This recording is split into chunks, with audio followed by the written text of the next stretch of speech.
Well, you know, quite frankly, I have a difficulty if the police commissioner is a Jamaican, from the Jamaican diaspora. The reaction that you have heard from members within the force, I suspect that is understandable. But I quite believe that they would find more palatable a Jamaican coming to fill that position despite the noise that you might hear. Right? This project was launched in Kingston on June 10th.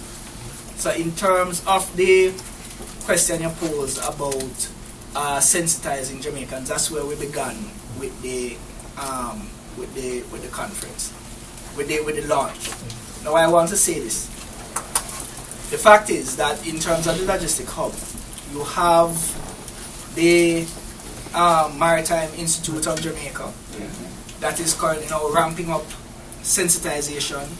They're working in collaboration with the Heart Trust NTA in this regard to train people and to sensitize people about the opportunities in the hub. But my view is the pace at which we need to move. We are going to need to recruit persons from overseas. Let's make no bones about that. Right? That's a fact. And in my view, it would be better to recruit as many Jamaicans as is possible. The demand is going to lead to that to happen. There's no two ways about it. If you are integrating an economy into a global space, then part of what is going to come with that is an internationalization of the workforce. That is going to happen. And we have to prepare ourselves, we have to sensitize ourselves for that. And this is what part of this project is about. This is what other diasporas do. As a matter of fact, China spends $600 million annually to bring back talent from overseas. We are not there yet where we can spend that amount of money to bring them back, but we can offer opportunities for them to come back. And as Mr. Graviano has indicated, with the technology, people can have the best of both worlds. They can live if they want to live in Canada, and they can operate a business in Jamaica or provide services in Jamaica. Because, like for instance, most of what the logistic hub is going to generate may be services. There may be accounting services, there can be legal services. You don't have to be physically in Jamaica to offer those services if you are linked into the global supply chain. So you can actually have the best of both worlds. And in fact, anecdote here, I was coming from Trinidad when I met a Trinidadian. She lives in Canada, but she operates her family business in Trinidad and Tobago.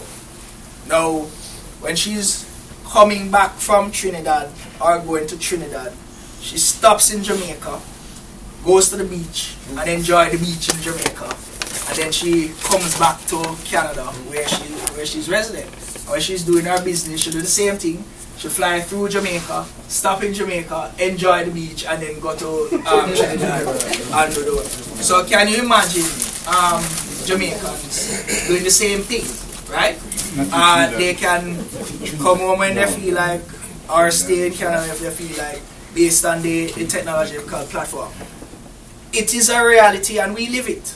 We live it. I mean, when you look at the history of Jamaica, we migrate, we work other places, so we should understand if people come and work in Jamaica, right? And the point I'm making to you is this, is that we're going to find that happening increasingly as the Jamaican economy and the Jamaican state is integrated into the global economy. Give you an example.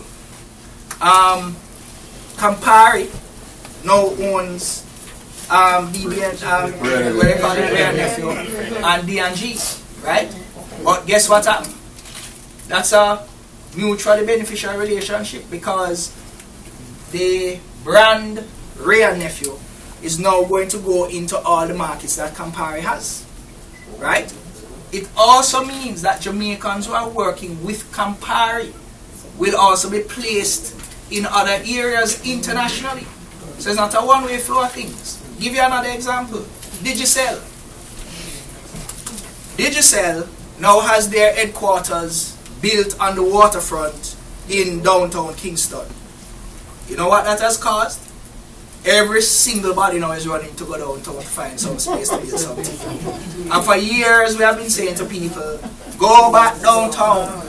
Right? It took Irish to come and to go downtown. Right? For Jamaican people to scratch their head and say, oh, let's go downtown. Right? So everybody now is beating a quick retreat to get downtown. And this is what I'm saying, that you have to look at what they did, which is interesting. They had a night run in downtown Kingston. And it's the biggest run you can find anywhere. Meanwhile, Jamaican people are pretending as if to say the area is condemned. Now, in that company as well, Jamaicans work and they are posted overseas, right? In 22 countries, Jamaicans are, because let me tell you, the network wasn't built out by them, you know. They brought their money. It's Jamaican technicians that build out the network. So when they're expanding into the Caribbean, into Curacao, it's Jamaican technicians they carry. The same thing with Jamaica Public Service, right? Which we all know about that. And again, when there's a disaster and a hurricane, the line men and the lines women who they carry into the other areas to fix the thing are Jamaican people, right? So I'm just simply saying to you, and this is not new. This is going on in the aftermath of the Second World War, when they wanted to rebuild the United Kingdom. You know who they sent for? Jamaicans, right?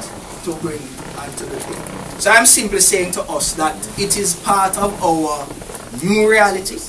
I am simply seeing what is coming, and part of this mapping exercise is really to signal to Jamaican people that there's a space for them to operate within the projects that are being unfolded, but that these opportunities are not going to sit and wait.